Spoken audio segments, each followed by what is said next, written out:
We have John. Next, we have John Wallace, who will be presenting sub-equipartition magnetic fields in black hole X-ray binaries. Would you like to share your slides? Yep, so can you see everything there? Yeah, perfect. Go ahead. Okay, so yeah, I just want to thank the organizers for organizing a really nice conference, for giving me the opportunity to speak. And I'm going to talk about sub-equipartition fields in binary spectra. So just by way of a very, very quick introduction, just to be clear that we're all on the same page about what model I'm talking about here. It's just standard truncated disk model where you have the outer tin disk kind of surrounding an inner hot flow. And our goal in this kind of work was to pin down some details about the magnetic field within the disk itself. So to do that, we focused on the quiescent state, where hopefully the jet contribution doesn't just completely dominate any disk emission. So in terms of what we calculate, we only consider kind of a two-component model. We consider just the inner flow and the tin disk. We don't model the jet. We don't model the winds for the purposes of this particular study. Because, as I say, we're interested in the B field, the magnetic field within the disk. And the reason we're kind of interested in that magnetic field, obviously, there's just there was a very nice talk by Jonathan there that kind of described why the magnetic field is so important and how uncertain we still are about exactly what's going on with that field. How it's structured, how it builds up, or how it moves in the inner regions. And it's likely to have some influence on the disk structure itself, but kind of crucially, it's also going to be important for the spectral properties of the disk, because it's going to be important in launching a jet, which is one of the kind of key features that we see in the spectra of these objects. And also, you're going to get things like synchrotron radiation from particles that are moving in a magnetic field as well. So, even back 50 years ago, in 1971, I think this is the first time I've seen the kind of equipartition assumption being proposed by Schwarzman. And the kind of essential idea behind it was that it was clear already even back then that magnetic fields were crucial to the study of these objects, and it was very hard to figure out what was going on. So it's a kind of very simple argument that relies on just taking the magnetic energy density and the kinetic energy density and essentially putting them equal to each other. And the reasoning behind putting them equal to each other is that they follow different radial profiles. So the magnetic field grows much faster as you go inwards compared to the kinetic energy density. And then you just kind of take it from two directions. You say, well, it doesn't really make sense to have a very, very large magnetic field from the outset, because that magnetic field, the reason it builds up is because it is being, as far as we know anyway, it's being kind of advected inwards with the flow. So it relies on that inward motion of that inflow of particles. So it kind of doesn't make too much sense to start with a very, very high magnetic field, then just runs away as it grows inwards. But on the other hand, if you start with a very, very low magnetic field, because it builds up so much quicker, you very quickly get to a point where you reach kind of equality. And at that point, then the kind of part of the assumption rests on the existence of some sort of dissipation mechanism that kind of it dissipates away any excess magnetic field that sort of keeps you right around just kind of on average at that equipartition level. So this was something that we wanted to look into a little bit more, and to do that, we just use this parameter epsilon EQ, or epsilon equipartition, which is just the ratio of the two energy densities to one another. So what we did, as I said, we used a two-component model, and just to kind of clarify how we went about separating these things out. The tin disk, obviously, in the quiescent state, is truncated quite far out. I mean, there's not quite a consensus on that, but generally, in the quiescent state, is believed to be truncated very far out, about kind of 10 to the 3, maybe 10 to the 4 RG. And because of that, it follows this kind of radial temperature profile, which is just standard from any sort of accretion textbook. And because of that, we see most of the radiation in the quiescent state, at least from the tin disk, being in the sort of optical or infrared ranges. And the kind of nice thing about this is that we can use, because it's a distinct component in itself, and because for most of the sources, or for all the sources actually that I'm going to consider, we have got a kind of a separate or independent mass measurement. Really, the only thing that the temperature of the disk relies on is the accretion rate. And so we can kind of use the tin disk as a way to sort of constrain the accretion rate and remove that as a variable or as a factor for our study of the magnetic field in the hot flow part of the disk. So to move on then and try to pin down the magnetic field in the hot flow, we assume that it radiates purely in synchrotron emission with this kind of magnetic field profile, which depends on that epsilon EQ parameter, which means that that's something that we can vary then to sort of get higher magnetic fields or lower magnetic fields, and just see if we can try and reproduce the spectra that we see from quiescent objects. So kind of moving on to put this all together, we took, just as a first example, we took A620, and just you can see the effect of kind of playing around with the accretion rate.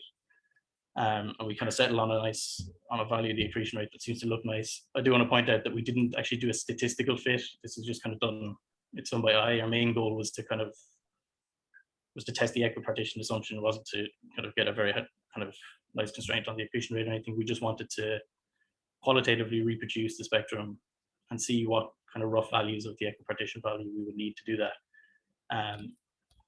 So now that we've got that fixed, that accretion rate kind of fixed for our purposes, we just leave it here as the lower curve. That's the thin disk contribution, and then we start to calculate the synchrotron component of coming from the inner hot flow. And we find already that if you put the equipartition value of 1, so if the magnetic and kinetic energy densities are equal, then you really overproduce synchrotron radiation in this particular state. So as I said, we were able to vary the magnetic field by varying this epsilon equipartition value. So if we do that, we continue to reduce it. Eventually, we find that you get a good agreement at around 10 to the minus 3, which is obviously a very, very low field. It's definitely sub-equipartition for sure. So we wanted to kind of move that on then to talk about some other sources and see if this was holding across the sources that we had some observations for. So we took XEJ1118.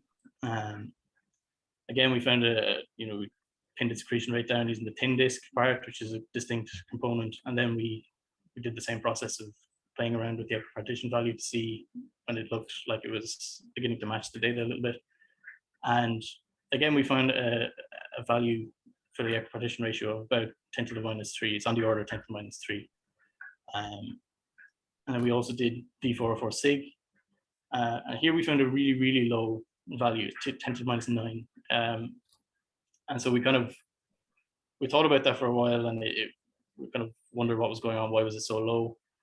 One of the reasons we thought was that the accretion rate is much, much higher in this source. So we took some of the parameters that we were getting. The accretion rate here is almost 3 orders of magnitude higher than it is in the other sources, but the masses are all pretty similar. So you're getting to a few percent of Eddington here.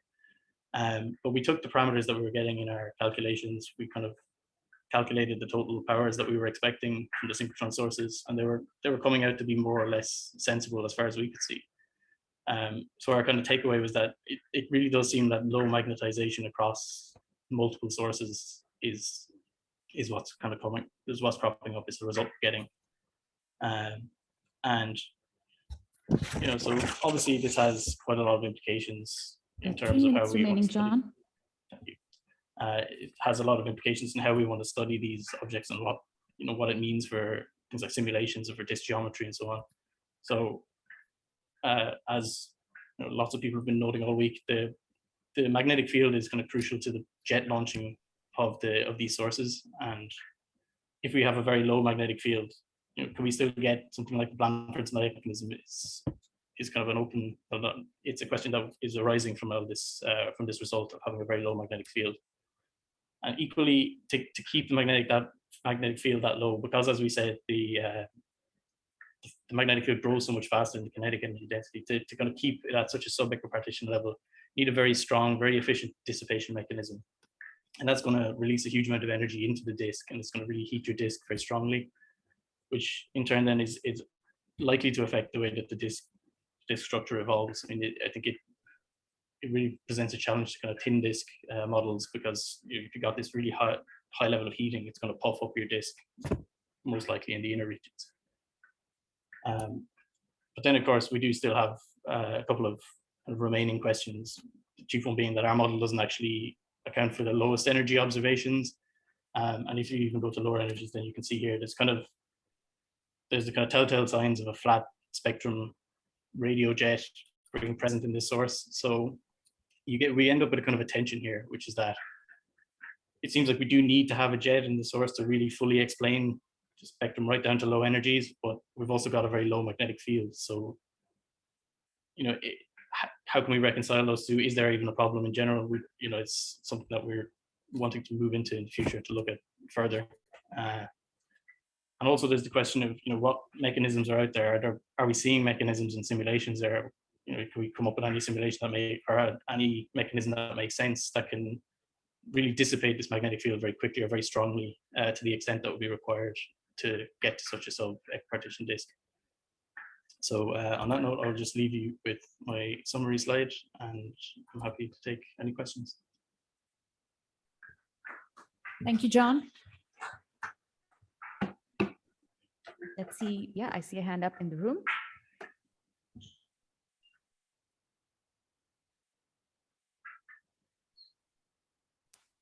Hi, this is Andrzej Ściarski.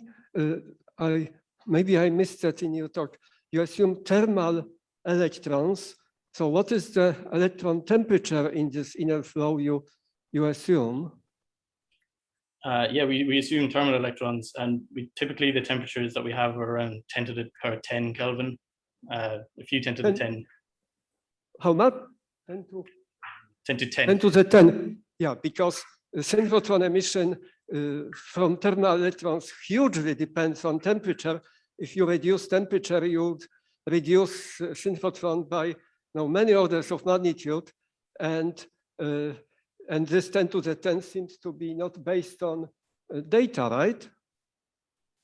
Not really, no. It's mostly just from. Yeah. Okay. Yeah.